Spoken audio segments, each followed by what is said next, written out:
flower folks, welcome to Sheer Inspirations. In today's video we are going to be talking about tips and tricks of germinating bells of Ireland. This is a pretty tricky plant to grow from seed. A lot of times as beginner gardeners we tend to have no germination or very low germination. I am going to be direct sowing these. I am in Southern California, high desert, zone 8B, 9A borderline. I direct sow these in fall. If you are zone 8 and beyond, you can sow them in the fall without any protection and they will come up for you with the process that I'm going to share.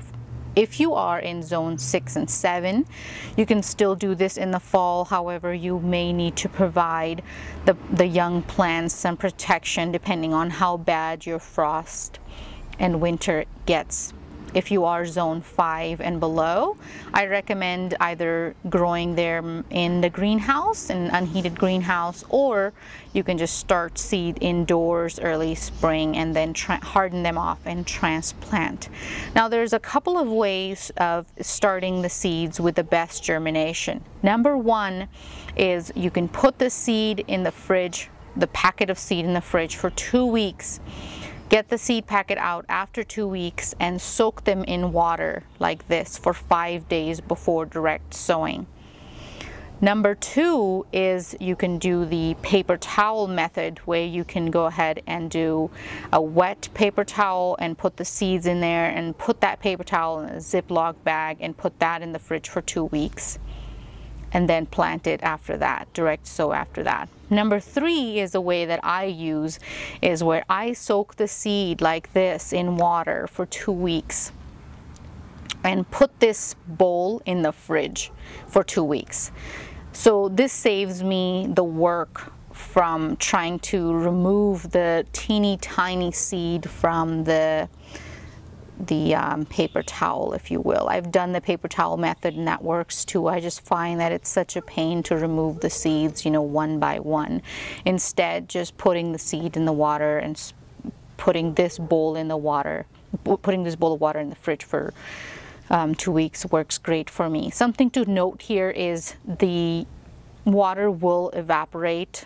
The seed will soak some water, so you may have to check in on the seeds every few days to make sure it doesn't have any mold or it doesn't have no water, that the plants have soaked up all of the water, which is very important. I am going to be sowing these in partial sun, meaning I have morning sun that comes into this area and provides about 4 to 6 hours. Because I'm in the desert, if I put them in full sun, they will fry.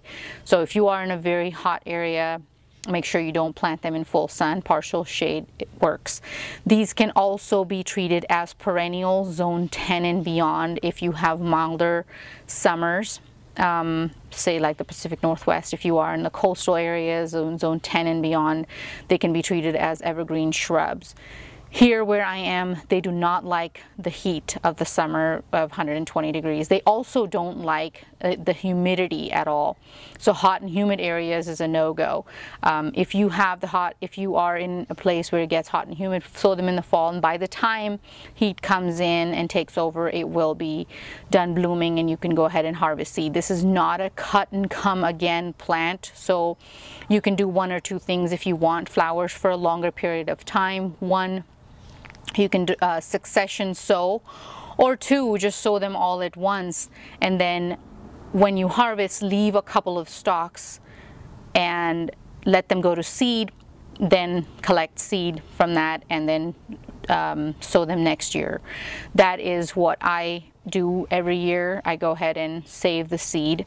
They are little triangle seeds, if you can see, and the water will get a little murky from having the seed in it for so long.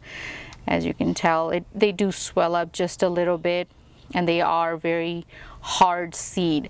I have found that if I was to just sow the seed packet out, it was not going to give me any plants. As far as the sowing method is concerned, I make a little indentation with my little stick, and I'm going to go ahead and just barely plant in the soil like that. You don't want to bury them too deep. 1/4 inch is enough. The way I like to do it is I go ahead and kind of stir it up a little bit like this, so it's like a snow globe effect. When they drop, they will drop in different areas, and it's thickly sown. Now the germination rate is about 80%. Of say 100 seeds, you will get 80 plants, and no need of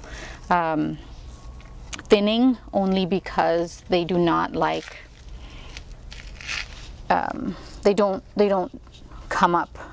All of the seeds are not going to come up. If you planted 100 seeds, only 80 of them are going to come up. And because they are not cut and come again, you will be thinning as you harvest the plants. Also, this is a great cut flower in the vase, lasting about 2 weeks. It dries very well. You can spray paint that and make it into a very nice whimsical dry arrangement. It is a great bouquet filler also around St. Patrick's Day, if you have them blooming, if it doesn't get too hot at the time. It would make a great bouquet of just these. Currently the all green plants are trending, and this is one of the very, very beautiful plants for the bouquet, especially for the holiday of St. Patrick's Day. This was the video, guys. I hope it added value into your cut flower gardening, and I hope you give Bells of Ireland a try. If you've done it before and they didn't germinate for you, try these few methods that I gave you and hope they germinate. And I will see you in the next video. Bye.